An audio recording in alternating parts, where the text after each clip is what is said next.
C'est en principe les week-ends, les jours fériés et pendant les vacances que l'école se vide de ses apprenants. En cette période de mesures restrictives dans le cadre de la lutte contre la propagation du coronavirus au Cameroun, la petite école a dormi, comme on le dit dans la fable de Victor Hugo. Ici, on ne sait quand l'école s'éveillera. En attendant, ici au quartier Mfoudi Assi, à Lankac en pleine ville de Yaoundé, où se situe le groupe scolaire bilingue Monseigneur Henri Viteur, ce haut lieu d'enseignement qui habituellement grouille de monde et de voix.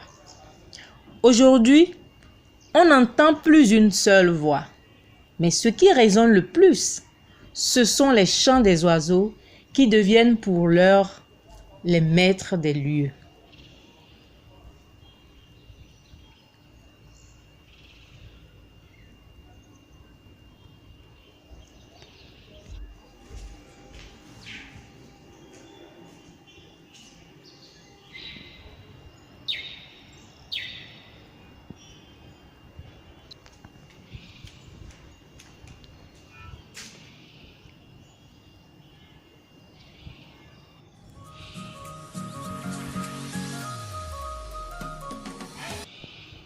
Depuis le 17 mars dernier, le gouvernement du Cameroun a décidé de la fermeture des établissements de tous ordres d'enseignement sur toute l'étendue du territoire national.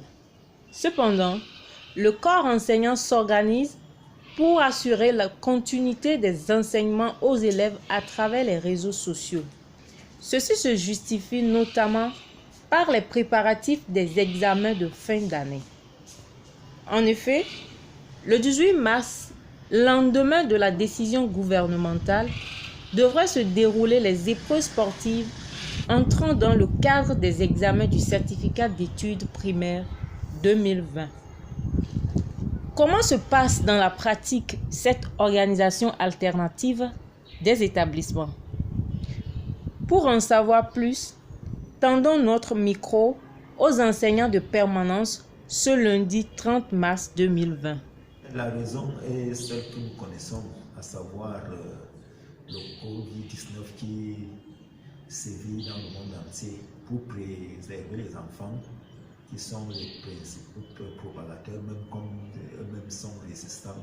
Nous avons donc décidé, les autorités ont décidé la fermeture des écoles pour un certain temps. Les apprenants sont-ils livrés à eux-mêmes ou sont suivis à travers une méthode spécifique d'apprentissage? Particulièrement ici chez nous, nous avons sur haute instruction de la direction commencé les cours en ligne. Bon, et particulièrement dans nos classes d'examen, nous avons le forum.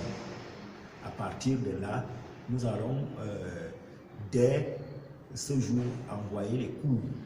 Et dès que nous envoyons ces cours, nous allons les corriger en même temps.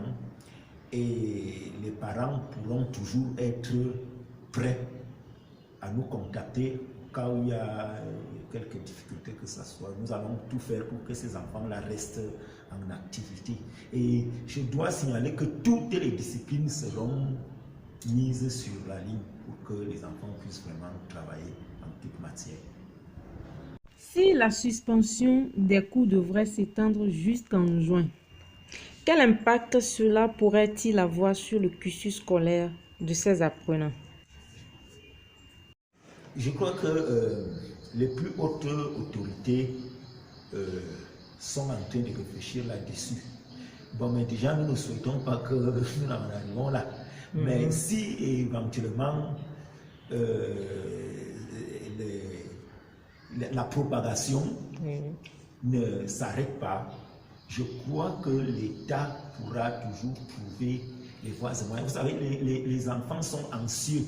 Ils veulent aussi entendre que j'ai eu mon examen, j'ai passé et ça nous préoccupe. Ce qui est certain, nous croyons que les plus hautes autorités vont prendre des dispositions qui s'imposent pour que l'année ne soit pas une année blanche. Même constat dans les classes intermédiaires où les enseignants s'activent pour envoyer les cours en ligne? La présence ici est je suis venue préparer les cours pour envoyer aux parents les cours en ligne. Et je viens ici par manque d'ordinateur à la maison, donc je suis venue travailler à l'école avec les ordinateurs de l'école pour pouvoir envoyer les travaux aux élèves.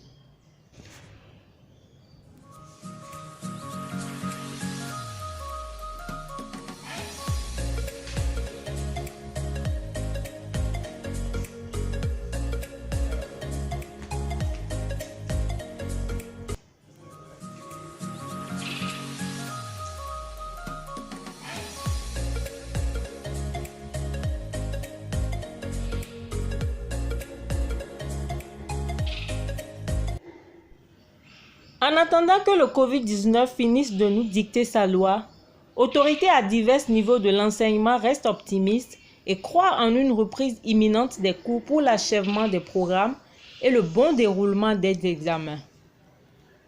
Wait and see.